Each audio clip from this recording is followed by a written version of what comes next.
প্রিয় পঞ্চম শ্রেণীর ছাত্রছাত্রী, আজকে আমরা দেখো পরিবেশ বিজ্ঞানে ৫ নম্বর স্কুলটা করব। ৫ নম্বর স্কুলটার নাম বলছে বেলদা গঙ্গাধর একাডেমি হাই এ এখানে হাই স্কুল দেওয়া আছে, গঙ্গাধর একাডেমি হাই স্কুল। তো সেই স্কুলে আমরা প্রশ্নপত্রগুলো করব। তো প্রথমে দেখো এদের ৫টা এমসিকিউ বলেছে, দুটো পেজ মিলিয়ে। কাঁধ থেকে কুনি পর্যন্ত হাড়কে বলে হিউমেরাস, এটা তোমরা প্রত্যেকেই জানো। হিউমেরাস কাঁধ থেকে কুনি পর্যন্ত হাড় থাকে। তারপরে কি বলেছে দেখো, কেলেঘাই ও কংসাবতী নদীর মিলিত প্রবাহের নাম হচ্ছে হলদি নদী। ঠিক আছে, হলদি নদী। তারপরে দেখো এদিকে ১৯৮ পেজে চলে এসেছি।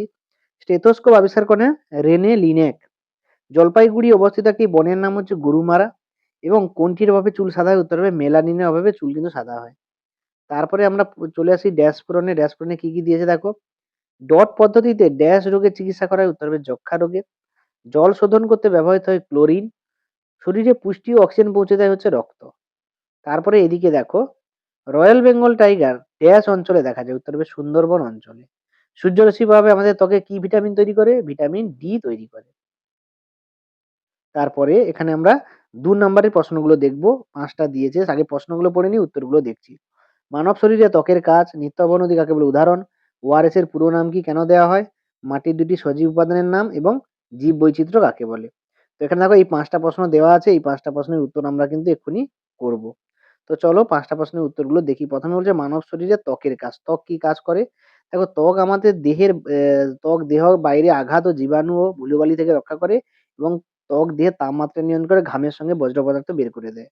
তারপরে প্রশ্ন কি বলছে, নিত্যভর নদী কাকে বলে? যে নদীতে সারা বছর জল প্রবাহিত হয় তাকে নিত্যভর নদী বলে, যেমন গঙ্গা, ব্রহ্মপুত্র, এগুলো হচ্ছে নিত্যভর নদী।